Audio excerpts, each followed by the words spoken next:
Good evening, welcome to NewsXstream. Today, President Trump has taken a decisive and highly controversial step by signing legislation that blocks California's landmark ban on new gas-powered vehicles beginning in 2035. Amid heightened environmental and political tensions, this move not only rolls back aggressive tailpipe emissions rules, but also intensifies a brewing battle between federal authority and state-level climate action. Stick with us. You'll want to hear what this means for drivers, automakers, and America's environmental future.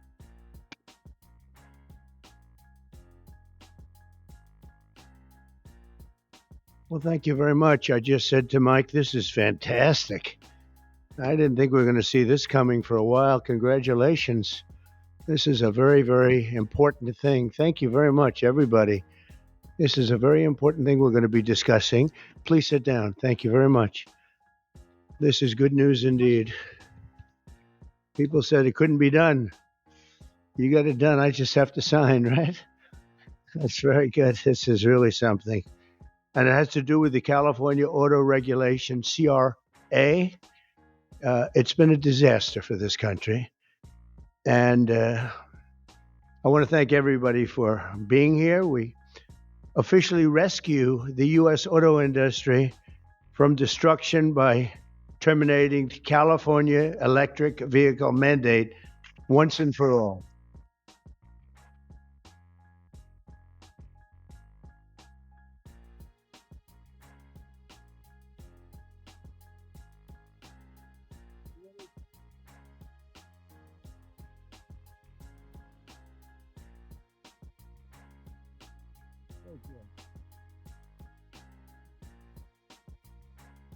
They said it couldn't be done, but boy, it's had us tied up in knots for years.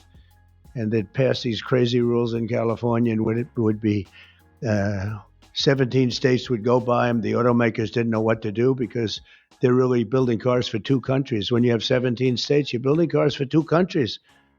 And I want to congratulate you all, the Senate, the House, the whole thing. It's incredible. I was going to sign a executive order and give it a shot. But the one good thing with this, number one, it holds up forever. And number two, unless somebody votes it out, they'll never do that. And it's just so much better, huh? It's so much better. That's so great. Very proud of you.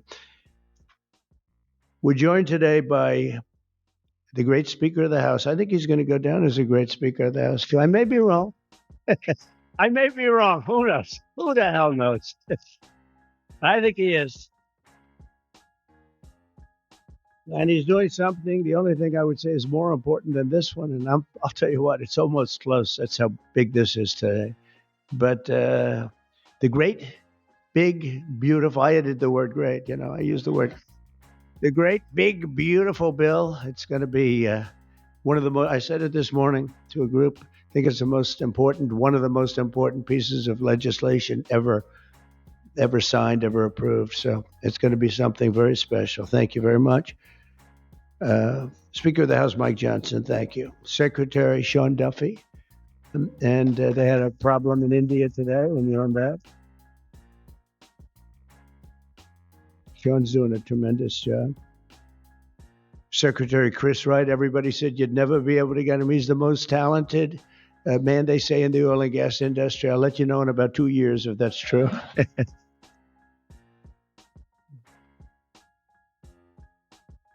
Well, Doug Burgum, I wanted Doug Burgum to head up energy because he was so successful in North Dakota. He's governor.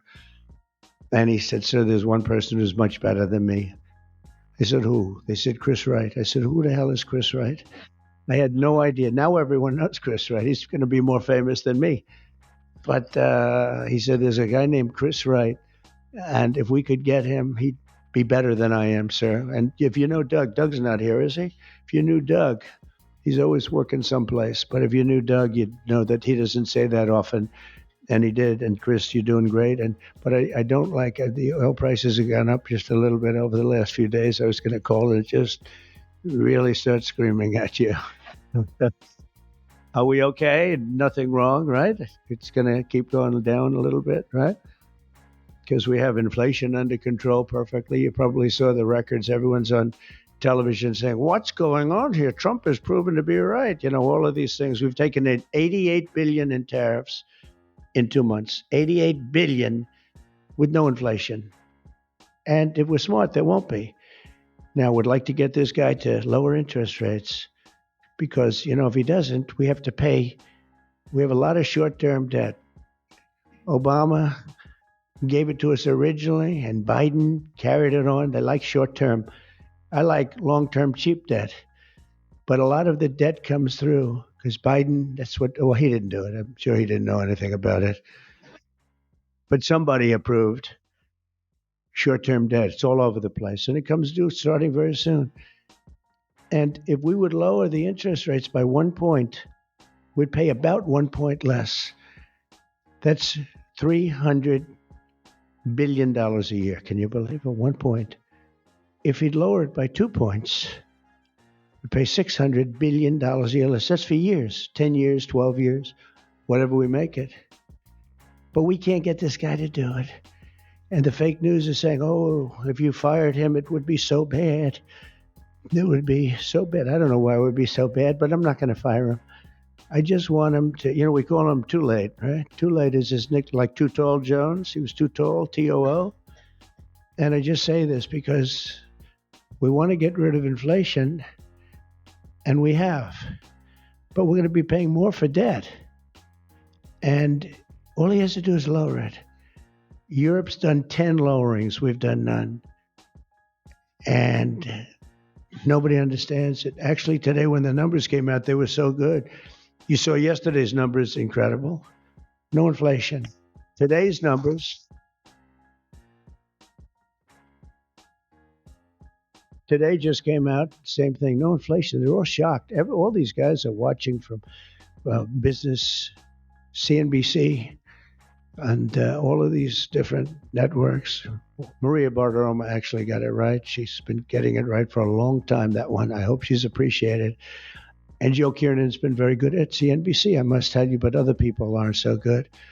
But I will say that they can't believe what's happening. But if I could, because we can discuss, we get a lot of press, we get a lot of cameras rolling right now. Not that I like doing it, because I don't. But if we cut our interest by 1 point, for years, we save $300 billion. If we cut it by 2 points, we save, because it's pretty equivalent. We're going to spend $600 billion a year, $600 billion, because of one numbskull that sits here. I don't see enough reason to cut the rates now. And the problem he's got is that, and I explained to him, look, if inflation went up, cut your rates now. There's no inflation. We got it down. We got prices down. We got gasoline down. And you'll keep it going down. But gasoline's down. We drill, it's drill, baby, drill. That's why it's going down. But but think of it. I said to him, he was in my office a couple of days ago. I said, if you think there's inflation, let's find out, because I think we're going to keep it down. I think gasoline's going to be so far down. Oil, energy, it's so much energy. We have so much energy, we don't know what to do with it. But let's say there was inflation in a year from now. Raise your rates. I don't mind. Raise your rates. I'm all for it. I'll be calling you. He'll be too late for that too. But raise your rates.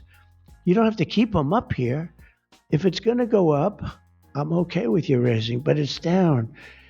And we're going out to financing. And I may have to force something. Somebody said, who's the genius that thought of that? I said, it's me. Unlike Biden, I stay awake at night thinking about how to save our country. He was much better at sleeping than me. He could sleep on a beach. He could sleep on a beach with cameras rolling. I can't do that. But I had an idea. I gave it. They said, we'll go short term for a year. Let this guy get out of office. Somebody will come in, cut it a couple of points, and we'll save ourselves $7, $8, maybe even $900 billion a year. What is he doing? Why doesn't he lower these rates? And with that, we'll get on to the California standard, which is a disaster, okay? So, Chris Wright, you're going to get the numbers down. Thank you very much. Lee Zeldin, one of the most important men in this room. He's the man. I get nervous when I talk to him. He's doing a great job. Nuclear, I say, okay, you can take 2 weeks for that approval. It used to take 20 years, then they wouldn't approve it. Now I say, Lee, nuclear, I'll give you 2 weeks for an approval. A coal-fired plant, you only get a couple of days. And oil and gas will give you a week, okay? Something like that. But he's doing it so fast, and we have so many plants being built right now. It's so beautiful to see. And one of the reasons they're coming here is because they have to produce tremendous, especially the AI, they have to produce beyond believable amounts of electricity. And they're doing, I said to them, I think this was more or less my idea. They didn't have the idea only because they didn't think a thing like this was possible. I said, as you build your plant, you're going to become a utility.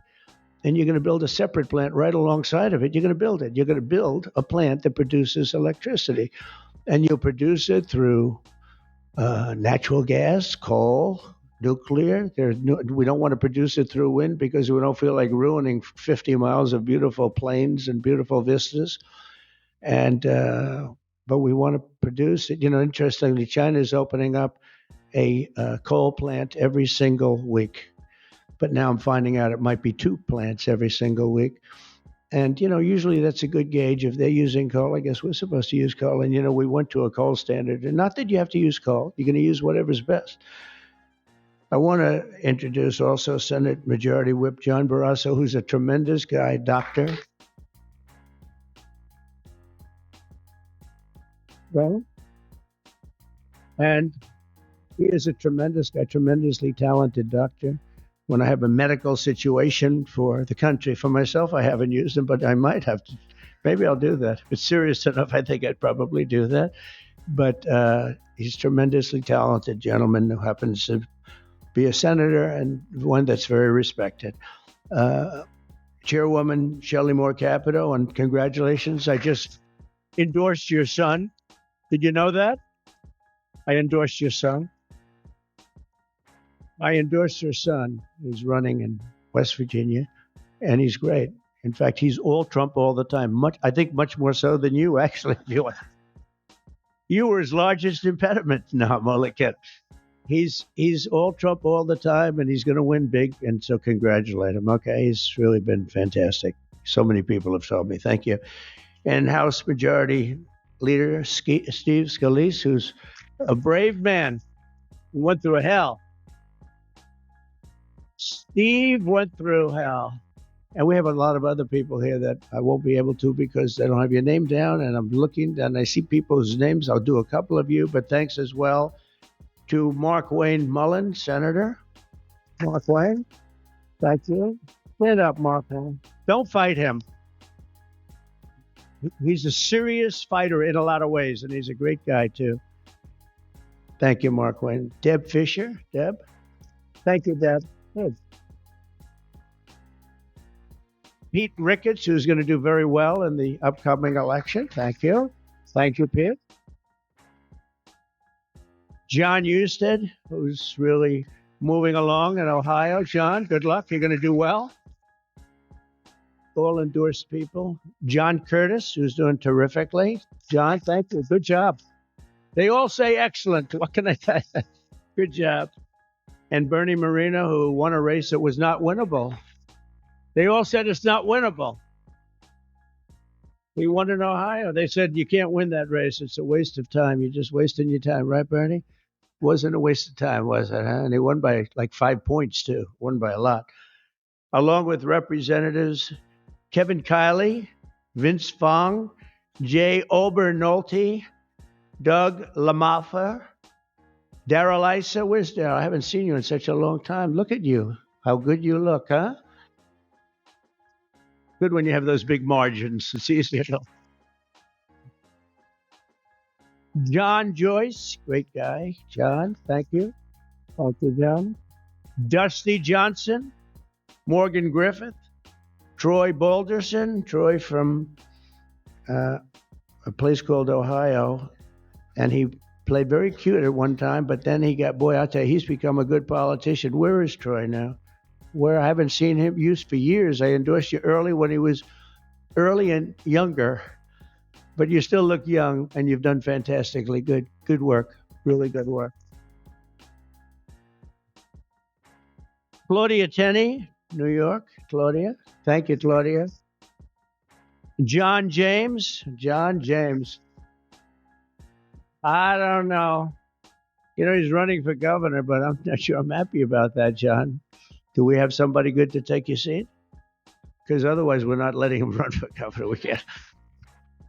You have somebody good, right? Okay. As long as you like them, they'll win. Tracy Mann. Tracy, thank you very much. Thank you very much. Appreciate it. Michael Baumgartner. Michael. Thank you, Michael. Good job. David Rouser. Thank you. Glenn Grothman. Hi, Glenn. Thank you very much, Glenn. Brett Guthrie. Brett. Thank you, Brett. Rudy Yackham. Thank you. Thank you, Rudy. And I want to thank you all. There's some additional people in the room, but we have to get back to this. Is like so big. This is a big one. Under the previous administration, if I could go point after point, everything they did, open borders, men playing in women's sports, transgender for everybody, let's go transgender. What a group of people you had over there. They must have hated our country. Under the previous administration, the federal government gave left-wing radicals in California dictatorial powers to control the future of the entire car industry all over the country, all over the world, actually. Because they have to build a car. They can't build 19 different cars called the same thing. And really, it was all over the world what was happening. They approved Governor Gavin Newsom's ridiculous plan to impose a 100% ban on all new gas-powered cars within a very short period of time. Think of this. You couldn't buy any other car except an electric-powered car. And in California, they have blackouts and brownouts. They don't have enough electricity right now to do the job. And countrywide, you'd have to spend $4 trillion to build the firing plants, to be able to, they call them a lot of things, charging plants, firing plants. $4 trillion you'd have to spend. In the Midwest, they built 9 of them. 9 individual, it's like a pump, just like a pump, except instead of gas, electricity comes out. They built 8 of them. $9 billion they spent for 8 little hoses, $9 billion. Now, I'm sure they could have done it for about, 1/1000th of that, but even if they did, it's unaffordable. They approved Governor Gavin's ridiculous. It's so ridiculous. By the way, if I didn't bring the military in, Los Angeles would be burning down right now. Be burning just like his damn houses burned down because he didn't have the water that he should have had. He had so much water. They have so much water. We had to send in the military to free up the water. And we did that right after the fires. We told them to do it in the first term. But just like that ridiculous plan, this is a plan to ban, think of it, a plan to ban 100, and they call it the 100% ban on all new gas-powered cars and abolish 75% of the gas-powered trucks. 75%. The trucking industry saw me. They said, sir, it doesn't work. Number one, the trucks are so heavy. They're 2.5 times heavier than a diesel-powered truck. So one of the big truckers owns 28,000 trucks, big company, tremendous company. And he said, I go out of business immediately. I'm not going to play games. He said, did you explain these things to the government officials? Like the truck weighs 2.5 times more than a regular truck, a gasoline-powered diesel.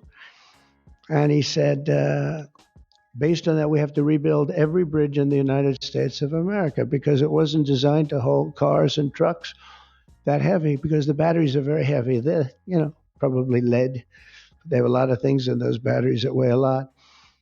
but it's 2.5 times. It's a simple number, 2.5 times. And if you want to do this, you have to spend trillions and trillions of dollars on rebuilding every bridge in the United States, and I guess throughout the world, because they do follow us. And the big rig buses and even cement trucks, they want to abolish certain categories of truck, but they want to go 75% of all of these trucks have to be abolished almost immediately. I mean, the time is just crazy. And they don't go far. Another little problem. With a tank of diesel, you can go from New York to Los Angeles if you want to go to Los Angeles right now. But New York to Los Angeles, and you can go back a little bit. With the electric truck, you'll stop approximately 6 times. Enjoy your stop. And the truckers saw me, and I said, "Did you just explain this? Because this is like, if you explain it, if a person's reasonable for that." He said, "We explained it. They didn't care. They said, we're going all electric." They can't be stupid, because anybody that can cheat on elections like them is not a stupid person. But they must hate our country. But I said to this big trucker, I said, "Sir, I've been buying trucks my whole damn life." He's a rough guy, smart guy. He said, "I got thousands of them. I've been buying them for 50 years. And every single year they got better. They got more efficient. They got bigger. They got stronger. I build apartments in my trucks now for the drivers." I said, "What's an apartment?" "That's on the cab. They put this in." "And sir, I know you like luxury, but you wouldn't mind living in one of these." I said, "Maybe I would, maybe I wouldn't." I mean, it doesn't sound too appealing, but I said, "So what's the problem?" He said, "So I noticed one thing. For 50 years, every single year, one thing happened. They got better. They got stronger. They got more efficient. They got faster. They could carry any load. If we went to this standard, we'd go back beyond 50 years. They wouldn't go as far as a truck from 50 years ago. It would be too heavy and have all the other problems." He said, "We'd be going backwards. We'd be taking a trucking industry, would be starting all over. But actually, it would be worse because it was better 50 years ago than." So I said, "What are you going to do if I don't win this election?" This was before the election. He said, "You don't win the election, I'm going to close up my business because I'm not going to lose He said, "I'm not going to lose my ass. I know exactly what's going to happen. It's going to be a catastrophe. It's the craziest thing I've ever heard. They're making you buy stuff that doesn't work. It's no good. It doesn't work." And I'm all for electric. If you want to buy electric, you can buy electric. Cars are great. If you buy the right ones, cars are great. And you should be given the option: buy the electric car, buy a gasoline-powered car, buy a hybrid. Probably not hydrogen, because hydrogen has a tendency that when it blows up, you're gonzo. It's over. They find you 75 yards down the road, Where is he? Well, I think that's him, but I'm not sure. So, they said, "We think we can solve the problem." I said, "That's not good enough." When they think, "No, it sounds like it's quite severe." If it doesn't work, Steve, it'll work most of the time, but if it doesn't, it's over. It'll make your accident look like peanuts compared. You wouldn't be around, I'll tell you, because it's pretty bad. But some people like it. I don't know. Let's see what happens. I would say it's off to a bad start. But because of the size of California's population and the fact that 17 other states follow California, that's the problem. 17 other states follow California. They have the most ridiculous laws I've ever seen for a lot of things. This is just cars, and trucks, and they have a lot of them for other things. But it's called the California Car Standards. And this horrible scheme would effectively abolish the internal combustion engine, which most people prefer. Like so far, I'd say about 90%. In fact, General Motors announced yesterday they're going to spend about $6 billion because of tariffs and maybe because of my election on November 5th. But because of tariffs, I think, more than anything. They're all coming back. They're coming back from other countries that took them 25, 30 years ago. They're all coming back. We have now almost $15 trillion. They had almost nothing last year, and the year before, they very, very little. Nobody wanted to be back here. Nobody wanted to come to our country anymore because we were like stupid people. We looked like stupid people. We were laughed at all over the world. Now we're not laughed at anymore, I can tell you that. But they wanted to shatter our domestic supply chains and literally grind civilization to a halt. We would have gone so far back. It's hard to believe, actually. Hard to believe when you don't have enough electricity to give a person a little air conditioning in the summer, and now they want you to take electricity and fire up all these cars. But we're not going to let that happen. Meanwhile, all of the auto jobs would be shipped to China because they're very strong on electric, and it lives off an estimated 200,000 American auto workers would be destroyed. It's one of the reasons I did so well with the United Auto Workers.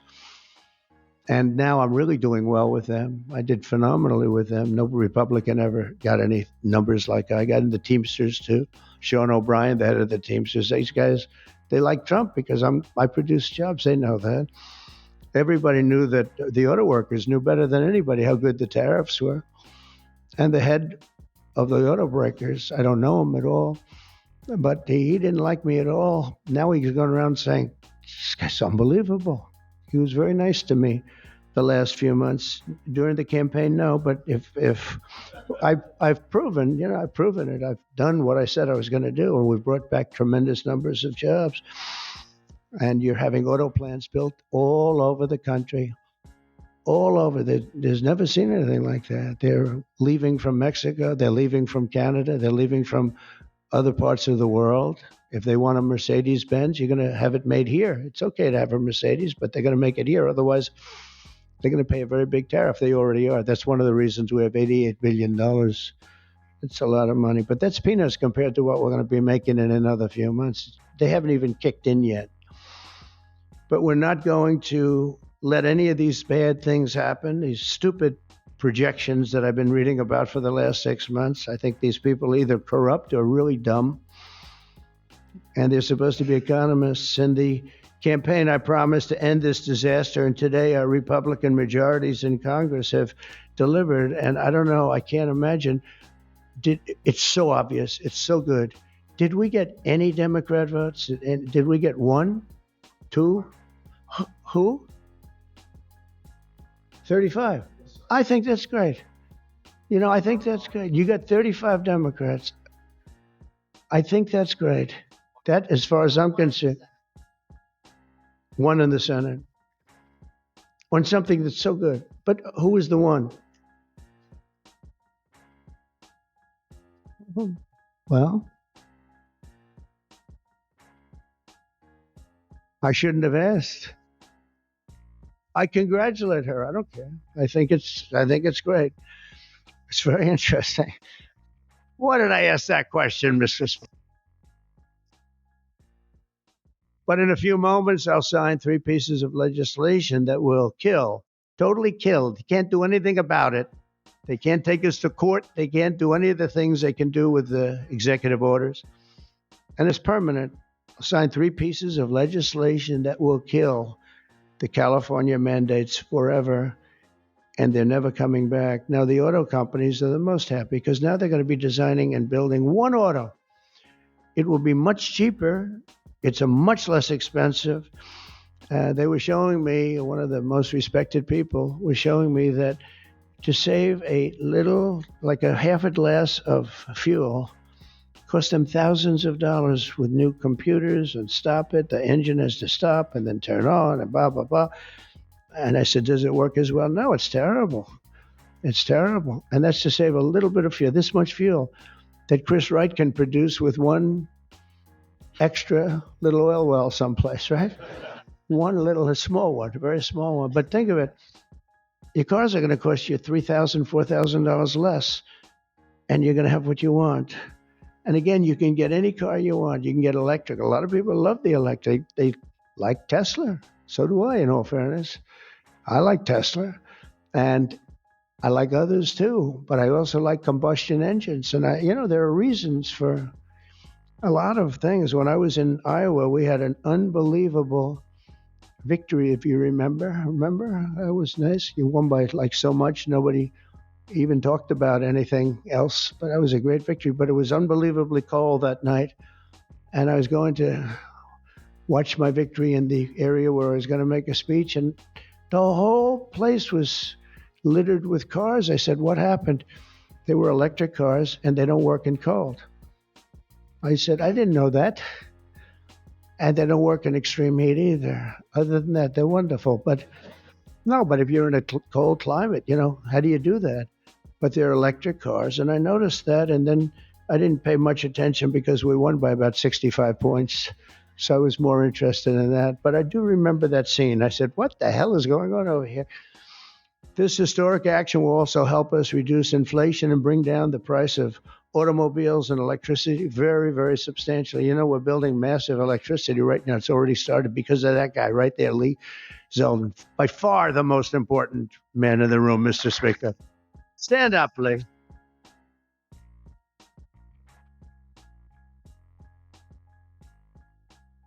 He blows you guys away, John. He blows the politicians away. I'm sorry right now. He's a great politician. He almost won for governor in New York, which is just missed by a few points. And that was another race that was not winnable, but you almost got it. But I think what you're doing now is even bigger if you want to know the truth. I think it's actually more important if you can believe that. Under the previous regime, car prices skyrocketed as a direct result of the mandates. These mandates, this nonsense that you had to do, and they had so many other rules and regulations that the car companies who are here today appreciate that. And Susie Wiles is here today. Stand up, Susie. Most incredible woman. Most powerful woman in the world, they say. She's the most powerful. She was rated the most powerful woman in the world. Susie Wiles. One phone call and a nation is destroyed. She could destroy 5 nations with 5 calls, and she's doing a great job. More importantly, right? Doing a great job. Nobody like. Energy prices would likewise soar as the radical left forced more electric vehicles onto the grid while blocking approvals for new power plants. They want to block the approvals. They want you to have a car with electric, but they block the production of the juice that runs the cars and all of them, all forms of cars. It's just the craziest thing. We're in a different sphere now. We're in a whole different planet right now. The result would be rolling blackouts and a collapse of our power systems. We'd have a total collapse. You couldn't do it. You couldn't even do it. Think of it, they're forcing you to do something, and they want you to do boats also. I assume boats are being covered by this, and boats, they want you to go all electric, and the batteries are so heavy, the damn boat practically doesn't float. I used to have a lot of fun talking about that one on the tours. We'd talk about it. And I said, what would happen if the boat sank? Because we went to North Carolina, South Carolina. We visited boat factories. Unbelievable guys. And they said, "Sir, we have one problem. They're forcing us to go electric for the boat." I said, "How's it going to work?" "The boat will not float, sir. It's so heavy, and it won't go fast," and lots of other. And I did ask him a question because I have a lot of background. My uncle was a big shot at MIT, the smartest guy. He never had a smarter guy. And I guess I have a little of that. My first question was, what would happen if the boat sank? Do you get electrocuted? Remember I said that? And I used to be decimated by these people back here, right? I used to be decimated. They'd say, what kind of a crazy question is that? So I'm actually serious. What happens if you're an electric boat and the boat is going down? You're in trouble, Susie. And I used to say, I remember, I'd get decimated. The audience loved it, but the press would laugh at it. I said, so if I have my choice of going down, we're jumping 5 or 6 yards away from the boat, but there's a shark there. What do I do? You know what I said? I'd rather be electrocuted. I said, I'll take electrocution every single day. But actually, he said, nobody's ever asked me that question, sir. He makes boats. Nobody ever asked me that question. This is really an unusual question. He said, and honestly, I don't have the answer. He wasn't able. I said, don't worry about it. If I win, you won't have to worry about it. But today we're saving California and we're saving our entire country from a disaster. Your cars are going to be thousands of dollars less money. And even the ones that, if you buy electric, we're not going to make you do certain things that are just a waste of money and just time consuming waste of money. They make you do things that are no good for anybody, make the car worse and make it much more expensive. Over the past 5 months, our administration and Republicans in Congress have fought for the American auto worker and for Teamsters and for, by the way, right to work. We have them all. We have, we just call them just workers. We fought for workers like no one has ever fought before. I understand that. It's why we won. We won with workers. We won with young people. I just saw with TikTok, I was number one on TikTok in its history. Can you believe that? So I guess I like TikTok. That's why they're saying, are you saving? And we probably will save TikTok, actually. But on my first day in office, I ended the Green New Scam and abolished the EV mandate at the federal level. We abolished it, which is basically that everybody will be driving an electric car within a very short period of time. Now I know why Elon doesn't like me so much, which he does, actually. He does. And he never had a problem. It's very interesting. This is not something new. This has been there from day one, Speaker, right? We're going to abolish the EV mandate. And Elon still endorsed me because, honestly, he never, ever spoke to me about that. And I used to say, I'm amazed that he's endorsing me because that can't be good for him. I'm abolishing the EV mandate. And I once asked him about it. You never talked to me about that. He said, well, as long as it's happening to everybody, I'll be able to compete. It was a very interesting answer. I thought it was a very honest answer, to be honest with you. And I talked about it, that incredible. You would have thought he would have been from day one. You got to make sure you don't do the EV mandate, the abolishing, and never did. Very honest in that sense. And he did say to me, I actually asked him because it was like really strange how I'm with him. He's very, friend of mine, and he makes electric cars. And we're saying you're not going to be able to make electric cars, or you're not going to be forced to make all of those cars. You can make them, but it'll be by the market, judged by the market. And that's what he said. He said, as long as I'm on the same plane as everybody else, we're going to do good. We make a better product. I said, that's very cool. It's very cool. That was my answer. After that, he got a little bit strange, but I don't know why, over much smaller things than that. As part of the One Big Beautiful Bill, will also further slash the funding for the Green New Scam. As you know, it's the greatest scam in history, saving American taxpayers hundreds of billions of dollars.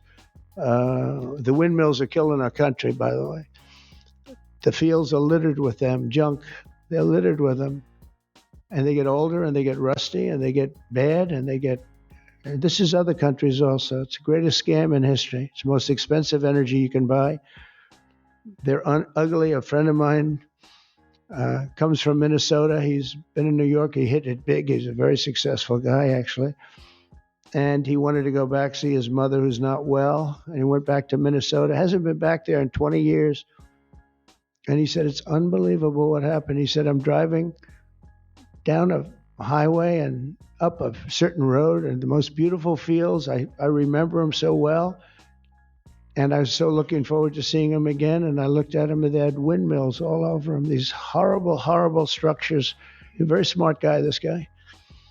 And he said, these ugly, horrible things. And he said, it was so bad, I actually drove back to see it because I couldn't believe it.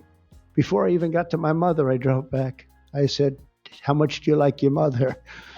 But no, it hurt him to see it. He said, I looked at this field that was one of the most beautiful places in my own mind and imagination that I've ever seen. And I said, it's littered with this garbage. It looked like a junkyard, he said. And some, so then you get different manufacturers, and they don't look alike. And they're not painted alike, different colors. You have, even if they're white, one's a beigey white, one's a darker white, one's a lighter white. And then they start to rust after 4 or 5 years. And then they start to wear out. And nobody takes them because you're not allowed to bury the propellers, the props, right? You can't bury the props for some reason. I don't know why, but they say that you can't bury a certain type of fiber, and if it goes in the ground, we're all going to die. It's what bullshit this is, okay? They can't bury. So what they do is they leave them up. If you go to Palm Springs, California, take a look. You go into this beautiful community. Before you go, it's like you're riding through a junkyard. Windmills all over the place. Tall ones, short ones, dead ones. They're all dead. Some are hanging over by a thread. They never take them down. They just leave them there and they start to rust. It's one of the greatest scams, and it's also the most expensive energy. And the environmentalists say, "Oh, we love wind. It sounds so good," but it's a horrible thing. Environmentally, it's a horrible thing. I say that to you.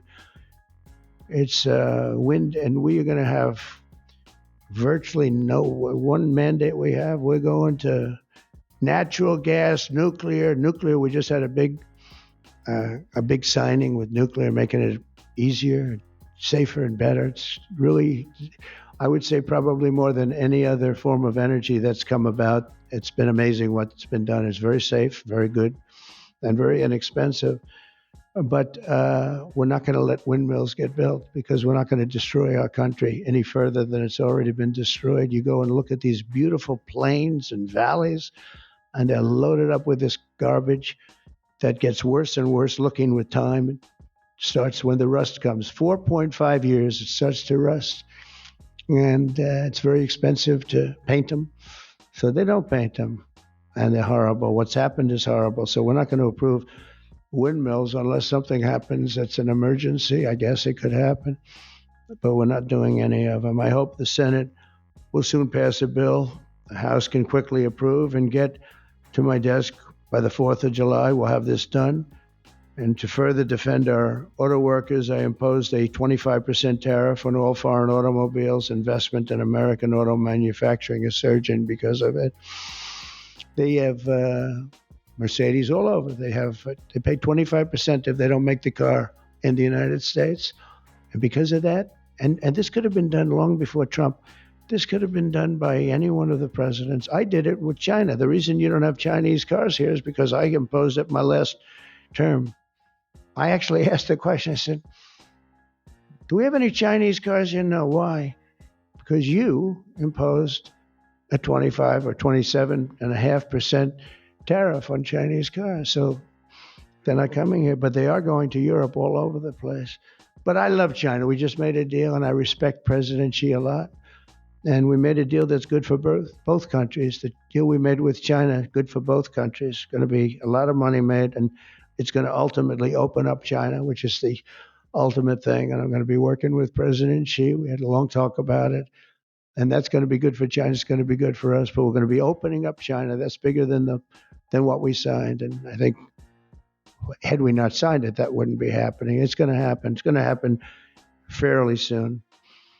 But to further defend our auto workers, I imposed this 25% tariff on all foreign automobiles and investment in American manufacturing and auto manufacturing. All manufacturing is surging. And I might go up with that tariff in the not too distant future. The higher you go, the more likely it is they build a plant here. Ford has just announced that it's going to invest $500 million and some of the things involved in what we just did. General Motors is going to spend $4 billion. They just announced that yesterday. Stellantis announced that it's going to reopen its Belvidere assembly plant. That's good. I know the plant very well. Had a lot of problems. They're going to spend $5 billion. And Hyundai announced that it will invest $21 billion in America. They wouldn't have invested 10 cents if we didn't have tariffs, including for manufacturing American steel, which is doing great. American steel is doing great now because of what we did. You wouldn't have, if I didn't put tariffs on steel, they were dumping steel. China and a lot of other countries were dumping steel in our country. Garbage steel, dirty steel, bad steel, not structurally sound steel, real garbage, but it was still there, lots of it. And if I didn't put tariffs, I put 25 and 50% tariffs on steel, right? John James would put tariffs on steel, and we were doing great with steel.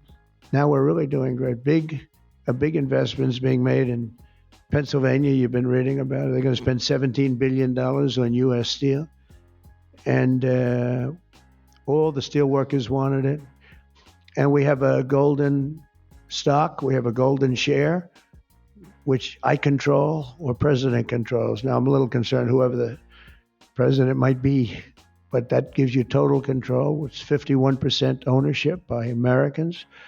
And we have a company, a great company, Nippon. They're coming in from Japan. They're going to spend $17 billion. And somebody said, well, what happens if it doesn't work out? I said, they spent $17 billion.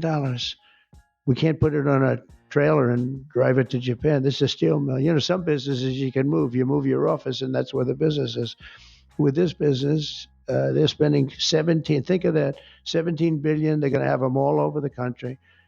I want to introduce several of the great Americans representing the millions of people whose livelihoods we're saving with today's action. I just can't tell you how incredible this action is, because nobody thought this was one that I wasn't so. I would have rather had it than almost anything, but I was told by everybody except that guy right there that you couldn't get it. Bill Kent runs a chain of family-owned convenience stores that opened in West Texas in 1957, known as Kent Quick. And Bill, if you could come up and say a few words about what the signing means to you, please.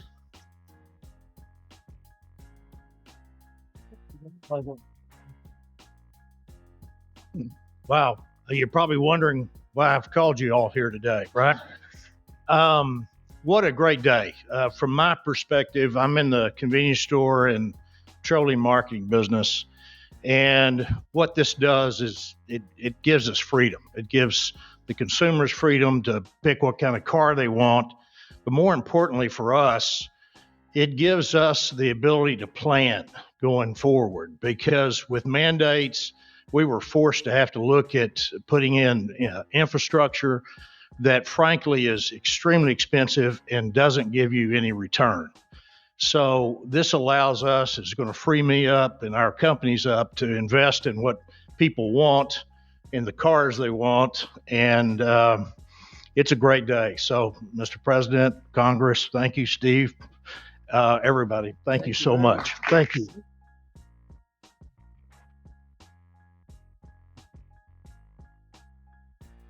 And a friend of mine for a long time is John Hess. He's one of the top CEOs in the country, and he's now the CEO of Hess Corporation, one of the biggest oil producers. And he's a fantastic person with great knowledge of the subject matter. Can you say a few words, John? I see you in the audience. Come on, thanks.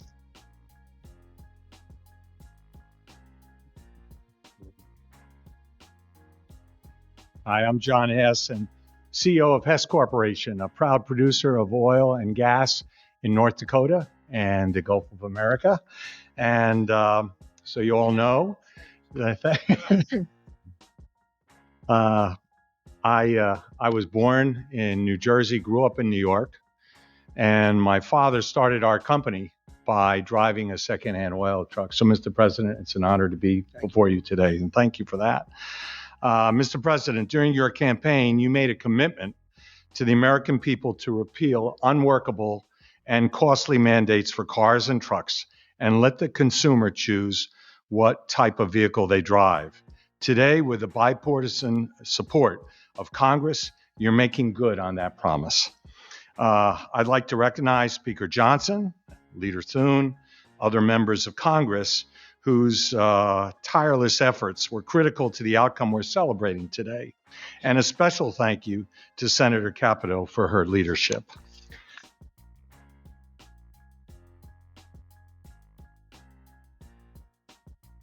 This announcement today is about consumer choice and affordability for American families. It's also about making our country auto industry more competitive, Mr. President, and you said that very eloquently. As you know, Mr. President, one-size-fits-all policies like those adopted in California do not work. America, in every state, every American should be able to choose what they want to drive, not the government. We as a country would be basically leaning into our competitive advantage with this repeal on oil and gas. Oil and gas are a strategic industry for our country, underpinning energy dominance, economic prosperity, and national security. We are truly energy independent. So, Mr. President, on behalf of Hess Corporation, on behalf of the oil and gas industry, and every family across our country, thank you for your courageous leadership and your commitment to consumer choice and energy affordability. Thank you very much.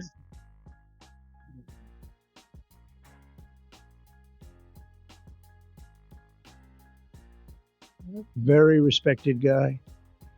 The California EV mandates would also have devastated our nation's incredible truck drivers and the trucking industry, and I gave you a little bit of a rundown on that. But a diesel-powered semi-truck can drive from Reno, Nevada. I'll give you some other locations. Nevada to Los Angeles, California, and back on a single tank of diesel oil, diesel fuel, but the same exact journey would require an electric truck driver to stop also 6 times at recharging stations, adding an estimated 9 hours to the trip. I don't know too much about the trucking industry, but this is not sounding good. Here to discuss a little bit about the trucking industry, Gina Jones. And Gina, a real expert on trucks, I can tell you that. She's going to come up and tell us about trucks. Thank you, Gina. Thank you, Dan. Thank you, Mr. Thank you very President. much. And thank you, members and Congress. The trucking industry has America's back. And we are grateful that a president and the administration that have our back too. Today, trucks are 99% cleaner than a generation ago. We need great partners in government to continue that process. We cannot allow one state's regulations to disrupt our entire nation's supply chain. Allowing California to do so would have negativity impacted the hundreds and thousands of truck drivers who deliver critical goods across the country each and every day. In order to deliver for American families and businesses, we need realistic national standards. With the signing of this resolution, Mr. President, you have delivered the leadership that trucking industries need. Promises made, promises kept. On behalf of the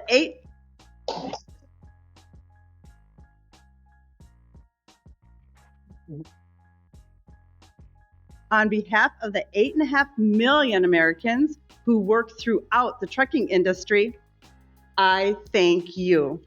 Thank you very much. Great job.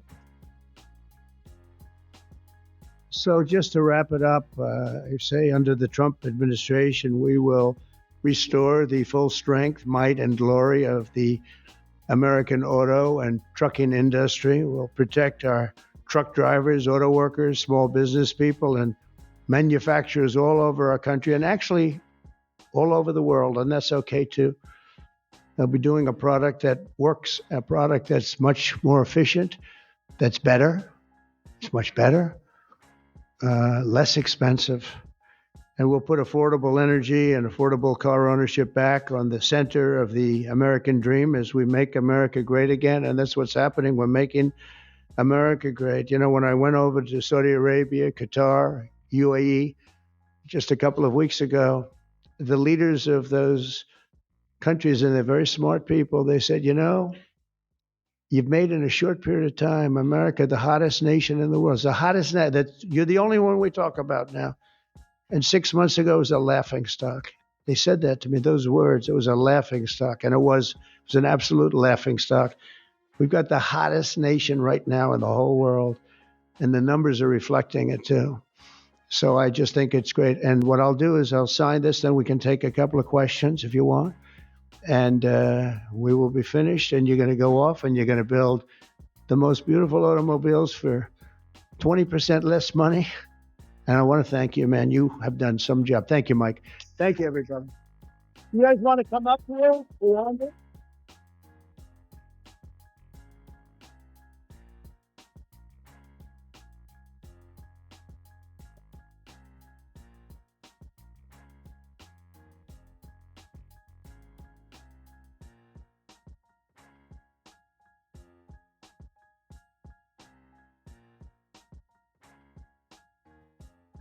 We're going to sign 3 bills that do everything I just said. No auto pens allowed. That's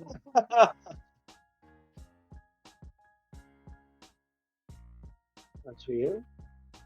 Keep that, Mike.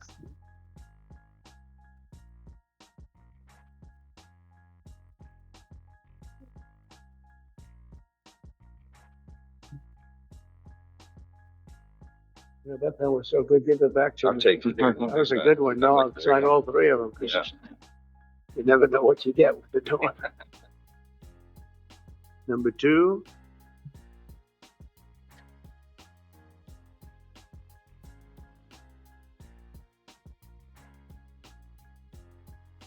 Very steady hand. It's very important.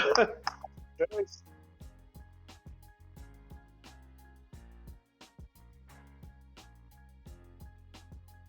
Only a steady hand can sign like that, right? Right? I've been told that, actually.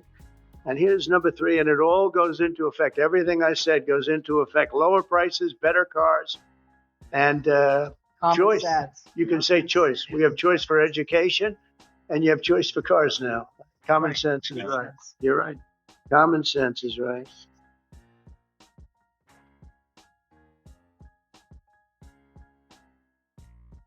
Okay, now I can give you the pen.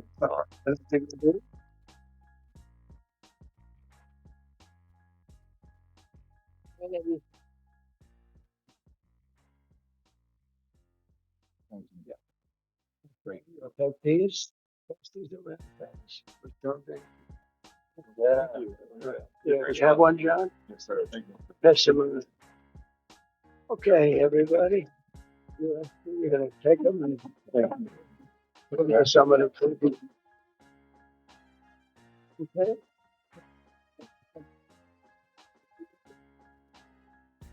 Okay.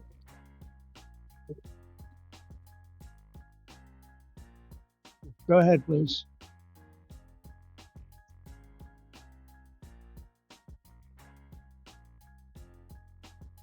All right. Brian, yep, listen.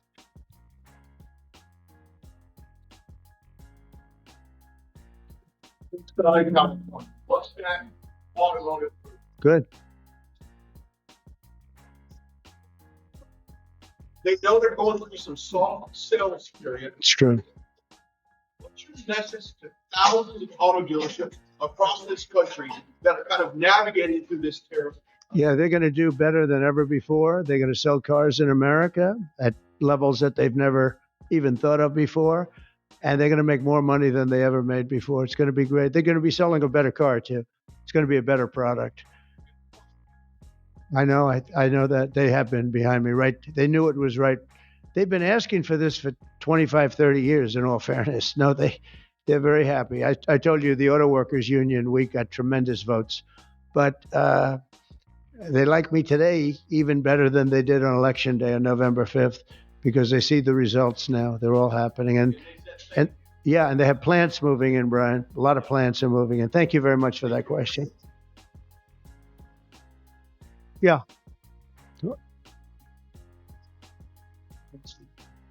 Oh, he was killing the auto industry. I don't think he knew it. I think he's a guy who he's just got a faulty thought process. You look at that train. The train is the most. I've seen people, stupid people with cost overruns for years. I've watched where something would cost twice as much or 3 times, but this thing is costing 20 times more. It's the most incredible disaster I've ever seen. That's one. The cars are just as bad. Everything's bad. And now you have this situation. So his own sheriff, who's a good man, by the way, said 2 days ago or 3 days ago that we could not have done this without the military. They were going to take over they couldn't have done it. Now, today they got him to change his tune. He said, "Oh, I think we could have handled it." It's so sad. He was so honest. I was using his quote all over the place, and they got him to change. But he knows. Los Angeles would be right now burning to the ground, just like the houses burned to the ground. It's so sad what's going on in Los Angeles. Think of it. They had a fire that should have never had because they should have listened to me in the water. Eventually, we broke in and we had the water come down from the Pacific Northwest. I could show you pictures now with the half pipes, the big half pipes coming all the way down California. Water, so much water. They don't have any droughts. They don't have any. They have so much water. They sent it all out to the Pacific Ocean for 20 years. So ridiculous. And we got them to take it now. But what they do and what they're doing, this is a big problem. And what they really want to do is keep criminals because they're trying to protect criminals. Sanctuary cities are a disaster in this country. And most of the voters don't want them. Politicians like them for whatever reason, but I think the politicians are wrong. That's why we won in such a convincing fashion. We won all 7 swing states. We won by millions of votes. We won 2,750 districts as opposed to 505. That's why when you look at the map, it's almost all red. It's got 2 little blue stripes on each side of it. It's almost all red. But now you have to... I always got along with Gavin. I like Gavin. I've liked him always. He said I never called him. They asked him a question on Fox, I guess. I never spoke to him. He doesn't remember the call. He doesn't remember. I never spoke. And then I produced a phone call. I had it. It took me about 2 minutes. I said, well, here's the call. It lasted 16 minutes and 4 seconds. And it was at 12:30 in the evening. I actually made a call, didn't pick up. I called him a second time, and he picked up. And I told him, I said, you have to get your ass in gear because you're going to have a problem there. And he would have. If we didn't bring the military in, you would have right now something. And I went through it because I follow the rules 100%. And I watched in Minnesota where you have the man who ran for vice president of the United States. Fortunately, he was a disaster. But he wouldn't call in the National Guard. And I eventually called in the National Guard, but it was seven days late. I said, I'll never do that again. I'm never going to, if I see problems brewing, if they're not going to do the problem, I'm not going to wait 2 weeks because that city, Minneapolis, burned down. If you remember the CNN anchor, he was standing there saying, yes, this is a peaceful rally. And behind him, the entire city was on fire. Looked like World War II. And I appreciate the question. Liz. Thank you.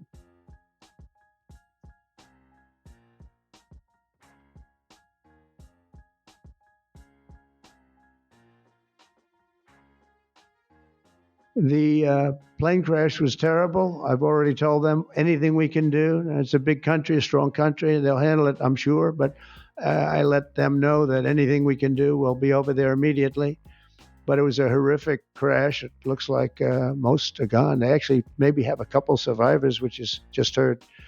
But that was a horrible crash. Nobody knows. Nobody has any idea what it might be. I gave him a couple of pointers. I said, maybe you'll look at this or that. We saw the plane. It looked like it was flying pretty well. It didn't look like there was an explosion. It just looked like the engines maybe lost power. But boy, that is a terrible crash. It's one of the worst in aviation history. Yeah, second.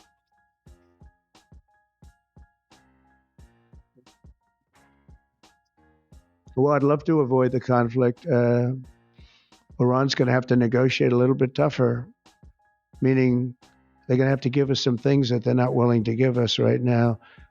I'm the last person. I've kept us out of wars. We defeated ISIS completely, 100%. And I haven't had it's peace through strength. I believe in peace through strength. We're the greatest military in the world.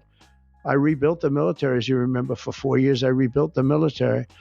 And then we gave a chunk of it away, but it was still peanuts. It was a lot, but it was peanuts compared to what we rebuilt. Gave it to Afghanistan, one of the most embarrassing moments in the history of our country with the whole withdrawal, the way they withdrew. was very embarrassing. But we rebuilt the military. We have the greatest, strongest military. We defeated ISIS. We defeated ISIS.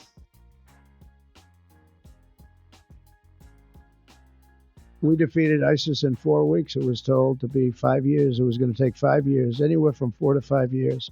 We did it in 4 weeks, with, by the way, headed by the general who's now the head of the Joint Chiefs of Staff. That's why he's there. He said it would take 4 weeks, and he did it in 4 weeks. He did actually a little bit faster. So we have a great country, and we're going to keep it that way. And when it comes to Los Angeles or other cities, if we see other cities are gearing up, and these people are agitators, they're paid, they're professionals, they're insurrectionists, they're troublemakers, they're all of those things. But I believe they're paid, and we're going to find out through Pam Bondi and her great staff, her great people at Justice, who they are. And Mike, I think you're doing some investigations in that in Congress, but we're going to find out who they are, because they're really, I think what they're doing is unbelievably illegal. Just one thing. So they took the bricks away from people. They're walking in with satchels of bricks. Now, why do you have bricks? You have bricks because you throw bricks. They're very potent. If they hit you, they kill you. And they took them away. The military took them away. They saw him. What the hell is this? The guy could hardly carry me. Many bricks. He's a strong guy. Couldn't carry him. And they saw that, and they took him away. Then they found others with bricks. But they're ingenious. They also brought hammers along, very heavy hammers.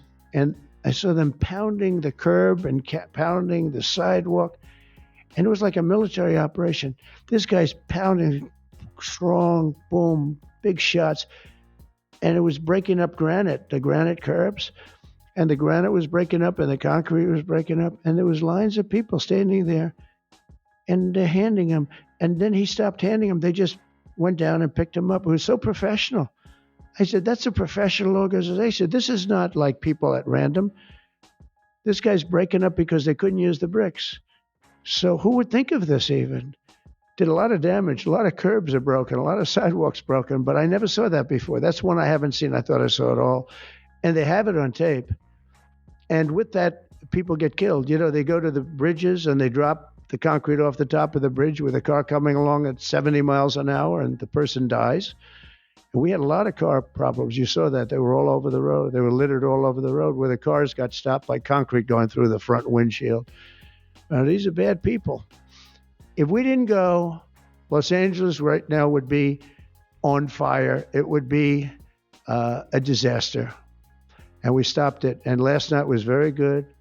Nobody showed up. You know why they didn't show up? Because we were there. If it was just the police, because the police are great. I know those police, they're great, but they're told not to do anything. They're not allowed to act. Thank you.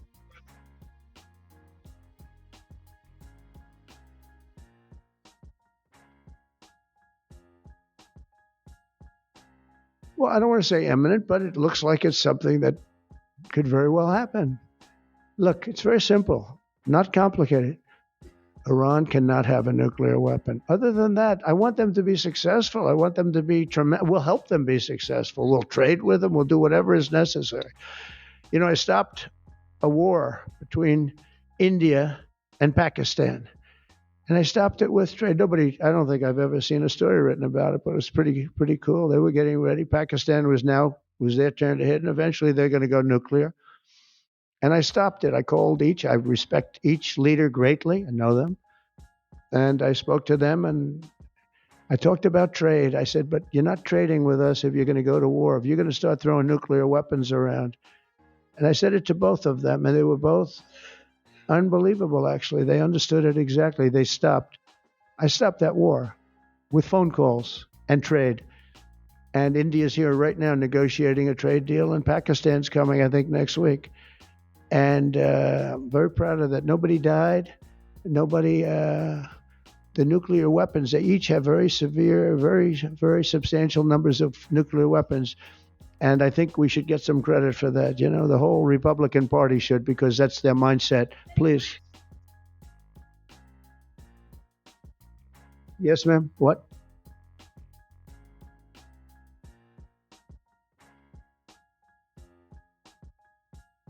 Look, I've always been in favor of students coming in from other countries. That includes China. And we have 500,000 Chinese students coming in. I've always been in favor of it. As we've seen, today's signing isn't just about cars. It's a flashpoint in America's wider struggle over federal versus state power, economic interests, and the climate crisis. California and a coalition of states have already launched lawsuits, promising a prolonged legal showdown that could redefine who gets to set environmental standards. From Washington to Sacramento, this battle is far from over, and its impacts will ripple down to every driveway and gas station in the country. That's the latest from NewsXstream. Thanks for watching, and we'll continue to bring you updates on this critical clash of policy and politics.